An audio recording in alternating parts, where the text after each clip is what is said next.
Hello everyone, this is me Kayal Chaudhary and I welcome you on my polity series of Laxmikant.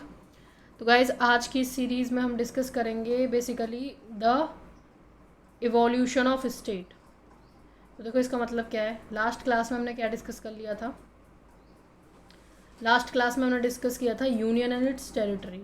तो article 1 to 4 हम discuss कर चुके थे काफ़ी detail में, और आज हम डिस्कस करेंगे इवोल्यूशन ऑफ स्टेट। तो मतलब जो इंडिया का पॉलिटिकल मैप है जो आज आपको देखने को मिल रहा है, ठीक है, तो वो किस किस तरीके से फॉर्म हुआ है, जो स्टेट का फॉर्मेशन हुआ है इंडिपेंडेंस से लेकर अब तक, इंडिया में कितने यूनियन टेरिटरी हैं, कितने स्टेट हैं और उनके फॉर्मेशन होने के क्या कारण हैं।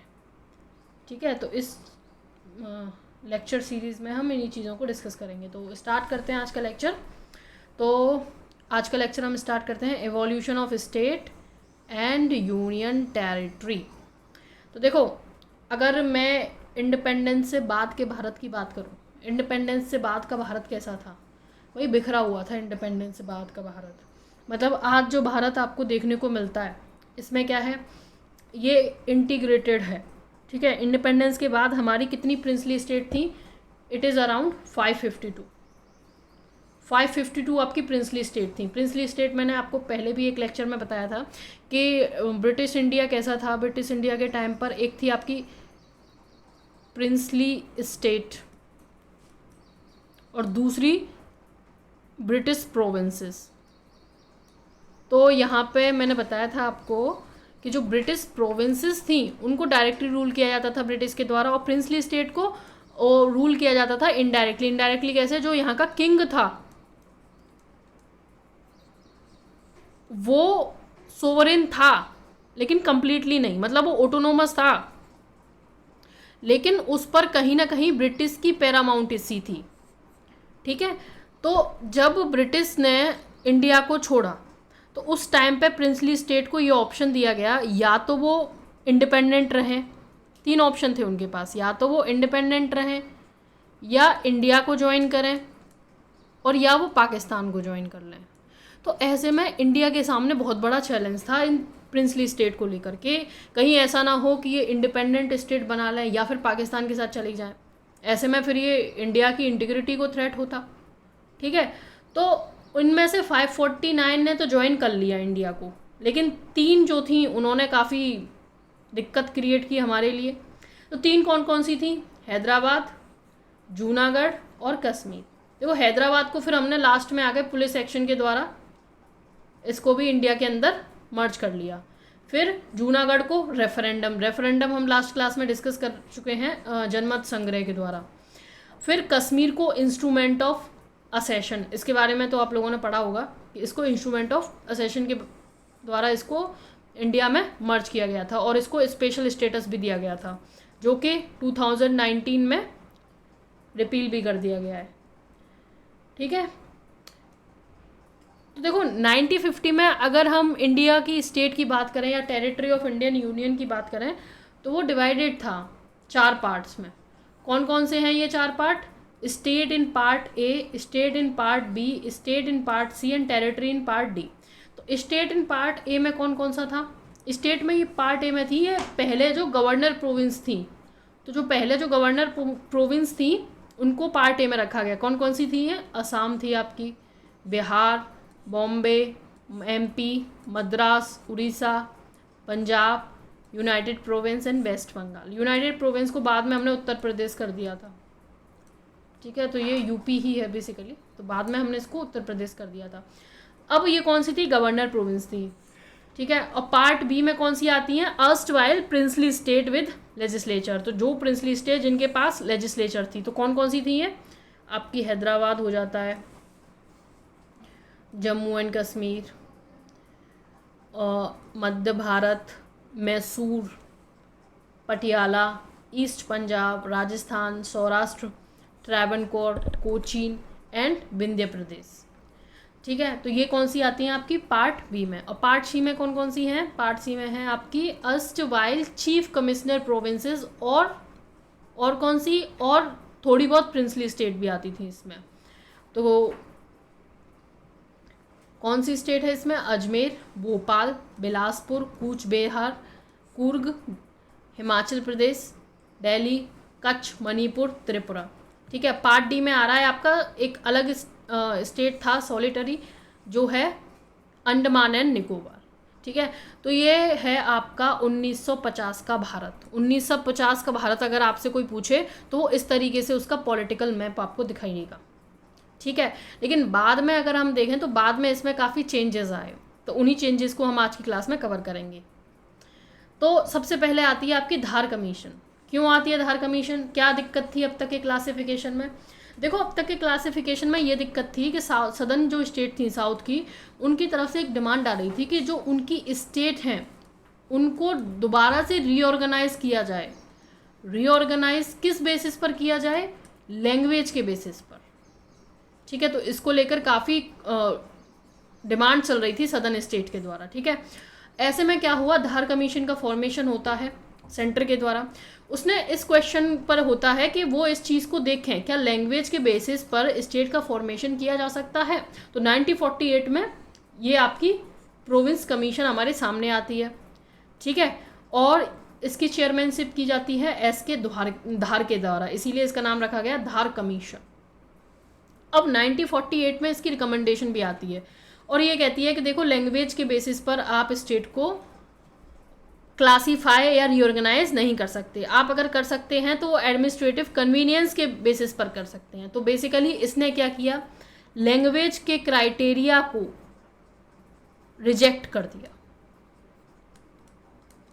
ठीक है, it rejected the criteria of language. अब दूसरा इसने क्या कहा, अगर आपको ऑर्गेनाइज करना है तो आप कर सकते हैं एडमिनिस्ट्रेटिव कन्वीनियंस के बेसिस पर। ठीक है, तो ये इसकी रिकमेंडेशन थी। चलो ठीक है, फिर यहाँ मतलब इसके बाद कोई चेंज नहीं आया। अब आती है, लेकिन डिमांड जो थी वो काफ़ी मतलब सदर्न स्टेट के द्वारा ज़्यादा डिमांड की जा रही थी कि उनकी जो स्टेट है वो लैंग्वेज के बेसिस पर ही उनको ऑर्गेनाइज किया जाए। उनके द्वारा पॉलिटिकल एजिटेशन किए जा रहे थे जगह जगह पर। तो फिर सरकार ने एक और कमेटी बनाई जिसका नाम है JBP कमेटी। कब बनाई गई है? दिसंबर 1948 में, ताकि इस क्वेश्चन को दोबारा से देखा जा सके। इसके मेंबर कौन थे? जवाहरलाल नेहरू, वल्लभ भाई पटेल एंड पट्टाभी सीतारामैया। ठीक है, इसीलिए हमने इसको कहा JBP कमेटी। तो ये काफ़ी इंपॉर्टेंट है ये सारी कमेटी, एस.के. धार, JBP कमेटी। और सबसे इम्पॉर्टेंट चीज़ ये हो जाती है कि इसमें आपसे पूछ लेगा कि देखो, एस.के. धार ने लैंग्वेज के क्राइटेरिया को एक्सेप्ट कर लिया था, तो स्टेटमेंट आपका गलत हो जाता है। उसने एक्सेप्ट नहीं किया था, उसने कहा था एडमिनिस्ट्रेटिव कन्वीनियंस के बेसिस पर किया जा सकता है। ठीक है, और JBP कमेटी ने भी लैंग्वेज के बेसिस को रिजेक्ट कर दिया।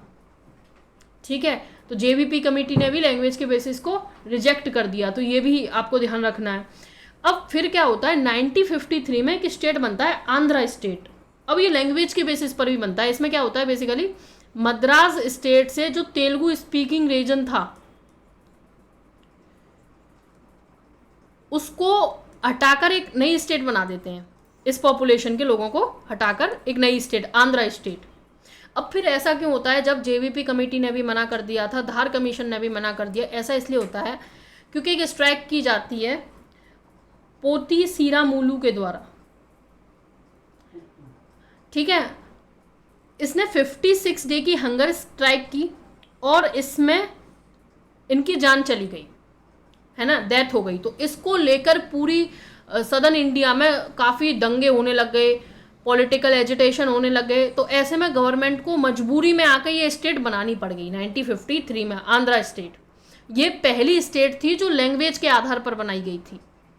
ठीक है, तो सरकार ने एक स्टेट बना दी। अब भाई जब एक स्टेट बन गई तो और स्टेट में भी फिर ये डिमांड और ज़्यादा उठने लग गई कि जब एक बन सकती है तो दूसरी भी बन सकती है। समझ रहे हो? तो ये चीज़ें हुई। फिर इसके बाद सरकार के द्वारा एक और कमीशन का गठन होता है जिसका नाम है फैजल अली कमीशन। ठीक है, कौन सा? फैजल अली कमीशन।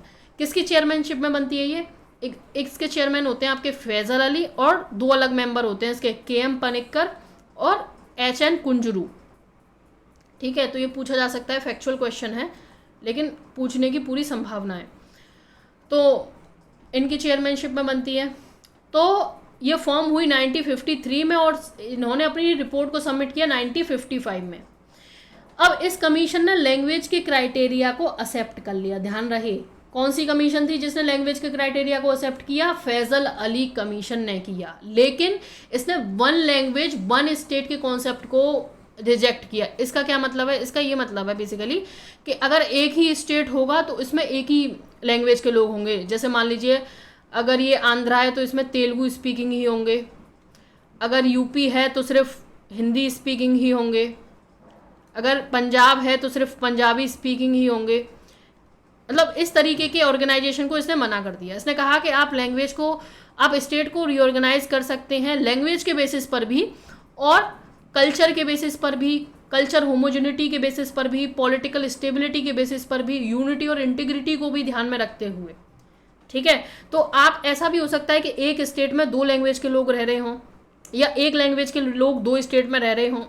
तो इसने लैंग्वेज को तो एक्सेप्ट कर लिया लेकिन इसके और भी कई क्राइटेरिया थे। ठीक है, और इस कमीशन ने रिकमेंड किया कि अब तक ये जो तुम्हारे जो इंडिया का मैप है जो 4 पार्ट्स में क्लासिफाइड है, जैसे state in part A, state in part B, state in part C, state in part D, इनको आप अबॉलिश करो। ठीक है, इनको आप अबॉलिश करो। तो फिर इसने क्या कहा? इसने कहा कि 16 नई स्टेट बनाओ और 3 नई सेंट्रली एडमिनिस्टर यूटी बनाओ।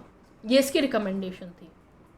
ठीक है, अब इसी की रिकमेंडेशन के बेसिस पर हमारा एक एक्ट आता है, द स्टेट रीऑर्गेनाइजेशन एक्ट 1956। इसको हम कहते हैं 7th कॉन्स्टिट्यूशन अमेंडमेंट एक्ट 1956 भी। ठीक है, अब यहाँ पे क्या हुआ? फैजल अली कमीशन के आधार पर यहाँ पर 16 नहीं 14 स्टेट बनाए जाते हैं और 6 यूनियन टेरिटरी बनाई जाती हैं। और जो 4 पार्ट में डिवाइडेड था भारत तब तक, पार्ट ए, बी, सी और डी, इनको अबॉलिश कर दिया जाता है। ठीक है, तो ये किस में होता है? स्टेट रीऑर्गेनाइजेशन एक्ट 1956 में। तो अब कितनी स्टेट हो जाती हैं आपकी? 4 स्टेट हो गई, 14 स्टेट हो गई और 6 यूटीज हो गई। तो ये मैप है 1956 तक का, समझे आप लोग? ठीक है, 1956 तक का ये मैप हो जाता है। अब 1956 तक भी अब ये यहाँ पे स्टेट बना दी गई लेकिन इससे भी लोगों की एस्पिरेशन जो थी वो सेटिस्फाइड नहीं हुई। इसके बाद भी बहुत सारे स्टेट बने। ठीक है, तो अब हम पढ़ेंगे द स्टेट क्रिएटेड आफ्टर 1956। तो एक स्टेट बनता है आपका बॉम्बे रीऑर्गेनाइजेशन एक्ट आता है 1960 में। इसमें क्या होता है बेसिकली, जो पहले आपकी अर्स्टवाइल स्टेट थी बॉम्बे, अब इसको 2 पार्ट्स में डिवाइड कर दिया गया। कौन कौन सी? गुजरात एंड महाराष्ट्र। तो महाराष्ट्र था बेसिकली फॉर मराठी स्पीकिंग और गुजरात था बेसिकली फॉर गुजराती स्पीकिंग। ठीक है, तो ये होता है आपका बॉम्बे रीऑर्गेनाइजेशन एक्ट 1960 के द्वारा। और ये कौन सी स्टेट होती है? गुजरात 15th स्टेट होती है ये गुजरात। ठीक है, अब तक हमने पढ़ा 14 स्टेट थी, तो 15वीं स्टेट कौन सी बनी? गुजरात बनी। अब आता है स्टेट ऑफ नागालैंड एक्ट 1962 में। तो नागालैंड के द्वारा भी ये डिमांड की जा रही थी नागा पीपल्स के द्वारा कि उनकी भी एक सेपरेट स्टेट होनी चाहिए। तो ये बेसिकली असम में से 2 एरिया लिए जाते हैं, ट्विनसान एरिया ऑफ असम और नागा हिल्स। तो इन 2 एरियाज को मर्ज करके एक नई स्टेट बनाई जाती है नागालैंड। ठीक है, कब क्रिएट की जाती है? 1962 में। कौन सी स्टेट होती है ये? 16th स्टेट होती है इंडिया की। ठीक है, अब आता है पंजाब रीऑर्गेनाइजेशन एक्ट 1966। इसके अंदर क्या होता है? ये बेसिकली ये आता है आपका शाह कमीशन की रिकमेंडेशन पर। ठीक है, तो इसके अंदर आप देखेंगे कि पंजाब को डिवाइड कर दिया जाता है हरियाणा, पंजाब और एक यूटी में, चंडीगढ़ में। तो पंजाब में कौन थे? पंजाब में थे बेसिकली पंजाबी स्पीकिंग और हरियाणा में थे हिंदी स्पीकिंग। ठीक है, ऐसा करके जो हरियाणा है वो 17th स्टेट हमारे सामने हमें नज़र आता है। ठीक है, तो 17 स्टेट हरियाणा। अब आता है स्टेट ऑफ हिमाचल एक्ट 1970। तो इस एक्ट में क्या है, जो पहले हिमाचल प्रदेश जो यूनियन टेरिटरी था, अब उसको स्टेट बना दिया जाता है। तो ये 18वां स्टेट बनता है भारत का। कौन सा? हिमाचल प्रदेश 1970 में। ठीक है। अब आता है नॉर्थ ईस्टर्न एरिया एक्ट 1971। इसमें क्या होता है, इसमें एक नई स्टेट बनती है। कौन कौन सी? मणिपुर 19वीं स्टेट, त्रिपुरा 20वीं, मेघालय 21वीं, और एक यूटी हमारे सामने आती है, मिजोरम और अरुणाचल प्रदेश। ठीक है, UT of Mizoram and Arunachal Pradesh यहाँ क्रिएट होती हैं। ठीक है, तो 21 स्टेट तक यहाँ तक बन चुकी थी। अब बात आती है state of Mizoram act and state of Arunachal Pradesh act. अब यहाँ पर इनको स्टेटहुड का दर्जा दे दिया जाता है। मिजोरम को भी 23rd स्टेट बना दिया जाता है और अरुणाचल प्रदेश को भी 24th स्टेट बना दिया जाता है। ये कब होता है आपका? 1986 में। अब फिर क्या होता है, अब जो सिक्किम है, सिक्किम पहले इंडिया का पार्ट नहीं था, आप लोगों को पता होगा। अब सिक्किम के द्वारा ये डिमांड रखी जाती है या फिर उसके द्वारा ऐसी इच्छा जाहिर की जाती है कि वो भी भारत का पार्ट बनेगा।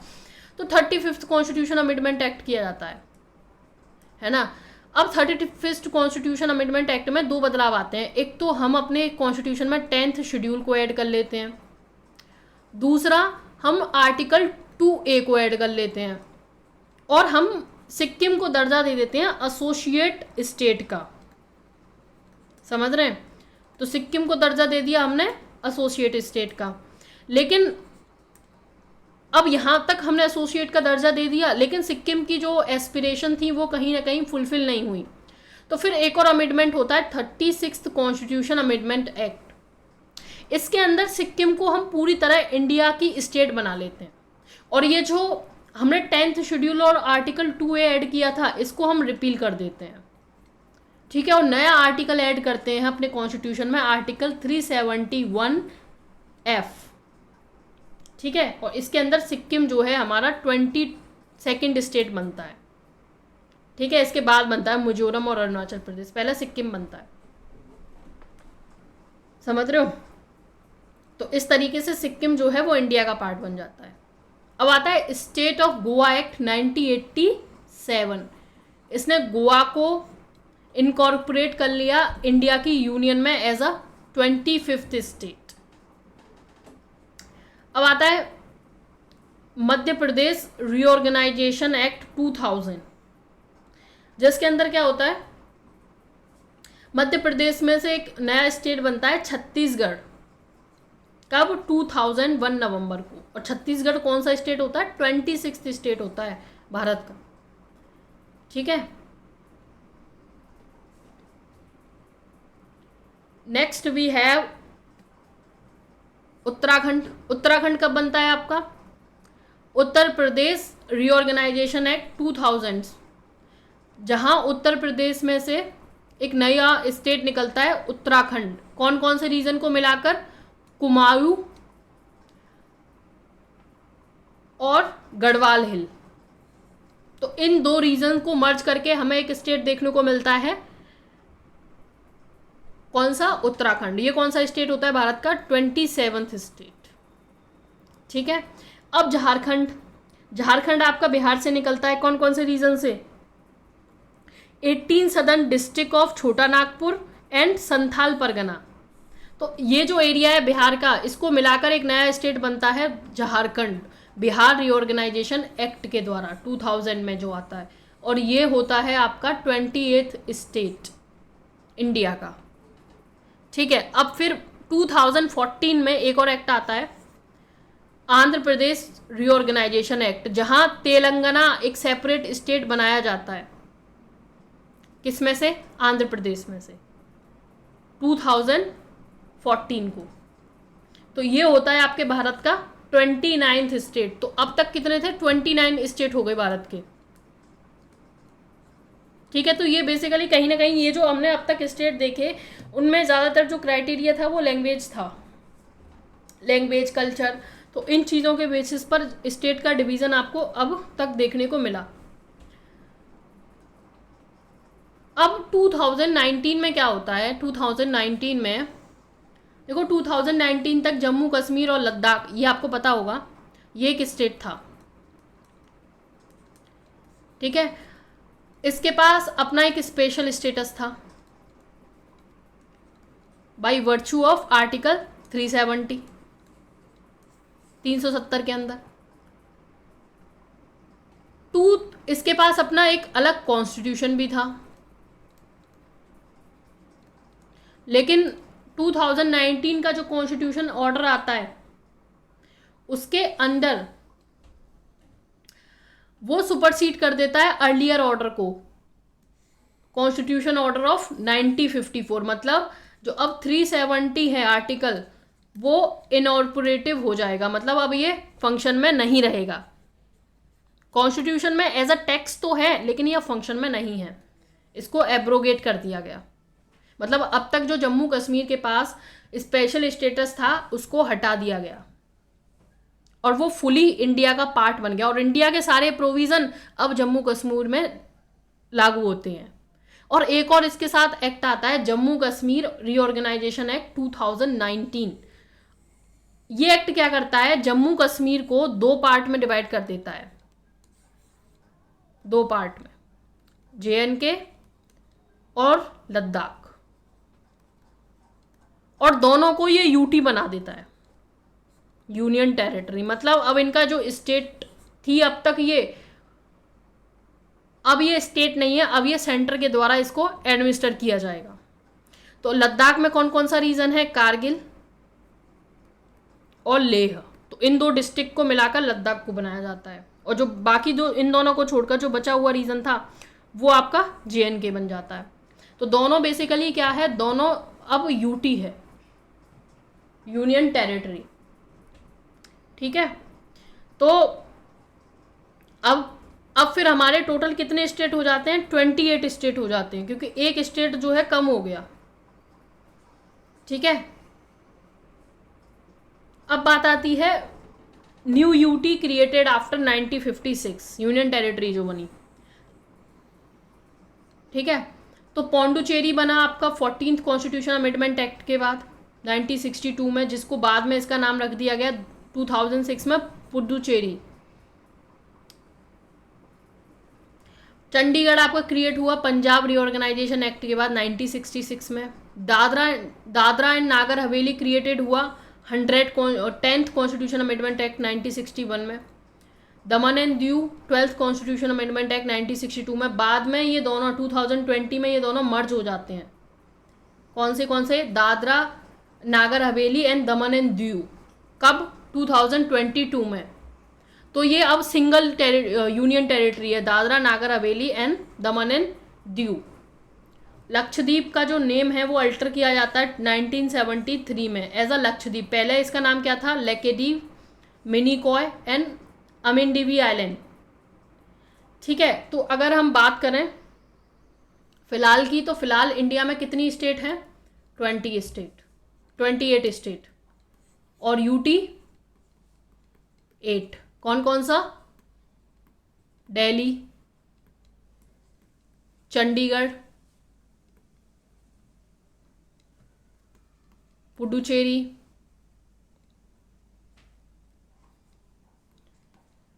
Dadra and Nagar Haveli and Daman and Diu,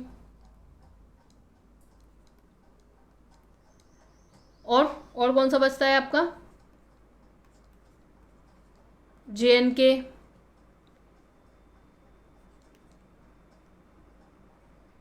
और कौन सा बचता है, लद्दाख, ठीक है, लक्षद्वीप,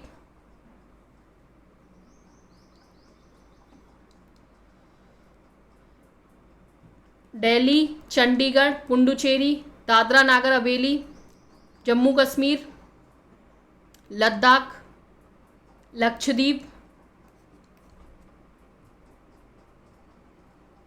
ठीक है। तो ये क्या हो जाती हैं आपकी 8 यूनियन टेरिटरी। एक union territory Delhi, Chandigarh, Puducherry, Dadra and Nagar Haveli, JNK, Ladakh and Lakshadweep, ठीक है। एक अभी इसी में मिसिंग है, तो ये आप लोगों के पार्ट पर क्या है, होमवर्क है कि आप उसको कमेंट सेक्शन में बताएं कि कौन सी यूनियन टेरिटरी इसमें मिसिंग है। तो आज की हमारी इस क्लास में इतना ही है, और आज की क्लास में हमने डिस्कस किया कि जो पॉलिटिकल मैप था इंडिया का, वो इंडिपेंडेंस से टाइम तक अब तक कितना बदला है, ठीक है, और अभी पॉलिटिकल स्ट्रक्चर इंडिया का कैसा है। तो आपको हमारा वीडियो अच्छा लगा तो कमेंट सेक्शन में ज़रूर बताएं और चैनल को लाइक करें, सब्सक्राइब करें, ठीक है। Thank you everyone.